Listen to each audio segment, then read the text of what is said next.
Donc nous passons à la dernière intervention de cette table ronde. Donc Monsieur Bernard Monteau, à qui je donne la parole. Je voudrais d'abord vous dire, en tant que témoin, combien j'ai appris beaucoup de choses aujourd'hui avec la générosité de chacun de vous. Puis je voudrais dire au CHIR aussi que nous ne nous croisons pas assez, parce que décidément, je suis meilleur quand je ne suis pas loin de vous.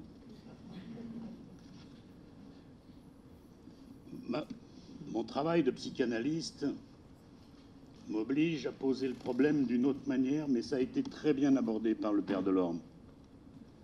C'est de la même manière qu'en amont de tous les problèmes écologiques, il y a celui qui pollue et qu'on ne pourra pas nettoyer la Terre en permanence tant qu'on ne s'occupe pas de celui qui la salit, la Terre. De la même manière que l'on veut inventer un vivre ensemble, il me semble qu'il va falloir d'abord apprendre à bien vivre ensemble avec soi-même. Tout à l'heure, il était dit que nous avons des tendances négatives et par rapport à des tendances positives pour les journalistes. Mais c'est une évidence, nous ne passons pas toute la journée à dire « qu'est-ce que je suis beau, qu'est-ce que la vie est belle, qu'est-ce que le Père Delorme est magnifique, qu'est-ce que vous êtes tous beaux et je suis tellement beau ». On le dit tellement rarement, j'ose même pas dire presque jamais. Et on dit tellement souvent « qu'est-ce que je suis con, qu'est-ce que je suis moche, qu'est-ce que je sais pas faire ça, je sais pas, je sais pas ». Et la source de toutes les informations négatives est au fond de nous-mêmes, parce qu'au fond de nous-mêmes, il y a une première information contre nous-mêmes en permanence. Et je crois qu'il y a un bien vivre ensemble avec soi et ses blessures de son enfance, soi et les blessures de l'enfance, soi et ses propres misères, soi et sa propre imperfection. C'est le premier bien vivre ensemble qui conditionne tous les autres bien vivre ensemble. Si je ne vis pas trop mal avec mes misères, je comprendrai beaucoup mieux la misère de l'autre et je comprendrai beaucoup mieux les misères du monde. Est-ce que nous ne pouvons pas comprendre les misères des autres aussi loin que nous aurons compris les nôtres ? Est-ce que ce n'est pas la compréhension de notre propre misère qui nous ouvre à la misère des autres? Aussi loin nous serons aimés cette misère, aussi loin, pardon mon Père, je serai aimé la vôtre. Aussi loin je serai aimé la misère du monde. Au moment où nous nous posons la question généreuse, évidemment géniale, du vivre ensemble, il faut s'interroger sur « et comment je vis avec moi-même » ?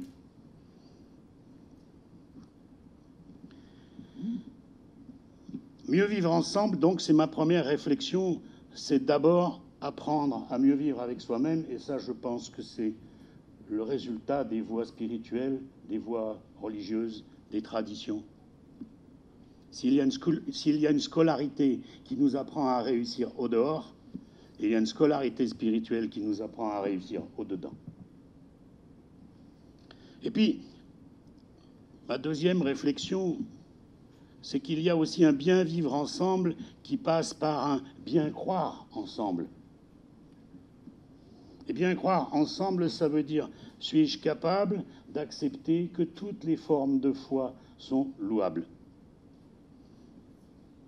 Et quand on voit en France combien la chasse anti-secte depuis 30 ans est une espèce de mode, on est bien obligé de s'interroger sur qui juge la foi des autres.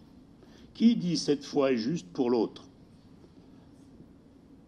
Si nous ne sommes pas capables de comprendre, phrase un peu difficile, que même les foi un peu sectaires ont leur rôle à jouer, elles exercent notre discernement à chercher de meilleures voies. De la même manière qu'il y a des mauvais plombiers qui nous font chercher un bon plombier, il y a des mauvaises foi qui nous font chercher une bonne foi. Il y a des fois pour nous enchanter, il y a des fois pour nous égarer, il y a des fois pour le romantisme, il y a des fois pour le sacré dans l'ordinaire, il y a des fois d'une grande maturité. Il y a tant d'âges dans la foi. Et que si nous voulons vivre ensemble, il va falloir accepter tous les âges de la foi, y compris la quincaillerie du New Age. Peut-être bien qu'il leur faut tirer des cartes de tarot, qu'il leur faut tirer des baguettes de yiking pour avoir une réponse qu'ils attendent. Mais par rapport à ceux qui n'attendent aucune réponse, est-ce que moi, parce que je ne trouve pas très louable de tirer les cartes des tarots pour avoir des réponses, pour autant, je ne trouve pas que c'est préférable que de ne pas chercher à avoir des réponses. Je crois que cet homme qui les cherche avec ses cartes de tarot, il utilise les moyens dont il dispose pour avoir des réponses. Et qu'il nous faut de la tolérance pour toutes les formes de foi, même celles qui nous font sourire. Le bien vivre ensemble, c'est le croire ensemble. Et croire ensemble, c'est croire que toutes les foi sont louables, des plus infantiles aux plus mûres.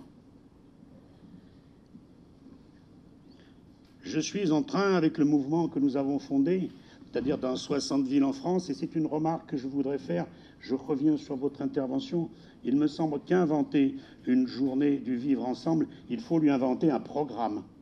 Parce que sinon, ça sera un concept vide. Il faut prendre l'humanité en otage pour qu'ils fassent des choses, cette journée-là, qu'ils ne font pas le reste du temps.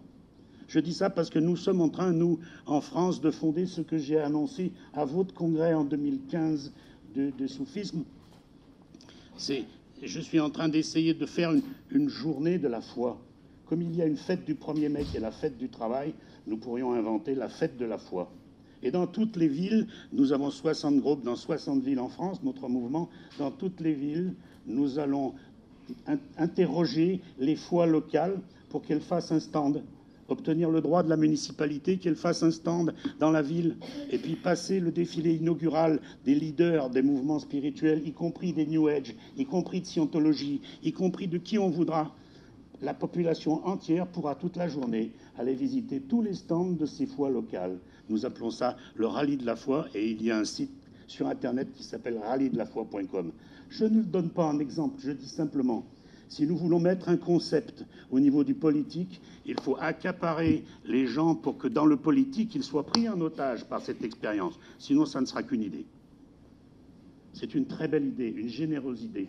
Il va falloir que ce jour-là, les gens fassent des choses qui soient de l'ordre du vivre ensemble, presque obligés par un programme pour ceux qui passent par cette journée.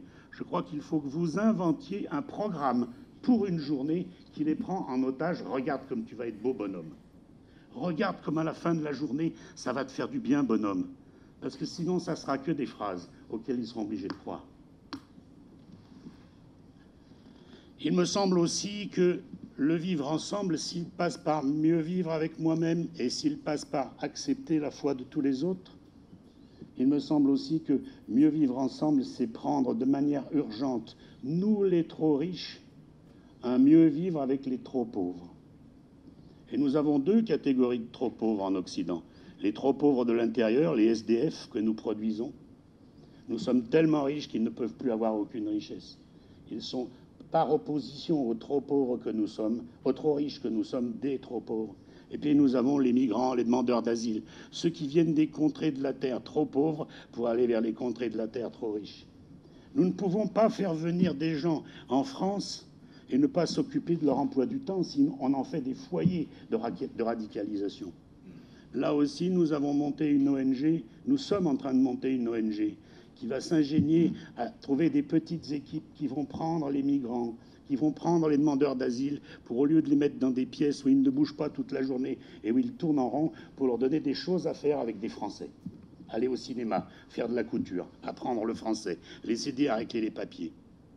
Si nous ne commençons pas par vivre ensemble avec les plus pauvres, nous n'aurons jamais de plaisir à bien vivre ensemble entre nous. Donc je pense que cette initiative incroyablement généreuse, mais aussi sous-tendue par l'incroyable générosité de votre foi si belle, si on enlève votre foi dans les coulisses de cette générosité, je ne suis pas sûr qu'il resterait la même générosité. Je veux dire que ça serait faire les aveugles que de s'imaginer que c'est seulement une action politique. Tout cela est sous-tendu par votre mouvement, tout cela est sous-tendu par votre foi. Et il est si important historiquement aujourd'hui. Je pense que vous ne le mesurez pas, c'est pour ça que moi, en tant que témoin, je peux peut-être plus que les autres vous le dire. Il est si important que vous soyez juste pour dénoncer les injustes de votre propre camp. Il n'y a pas que la police qui règle les comptes de l'injuste. Des fois, il arrive que l'injuste soit réglé parce que le juste s'affirme. Et vous êtes des justes. Je ferai tout ce que je peux pour aider votre projet. Je vous remercie tous.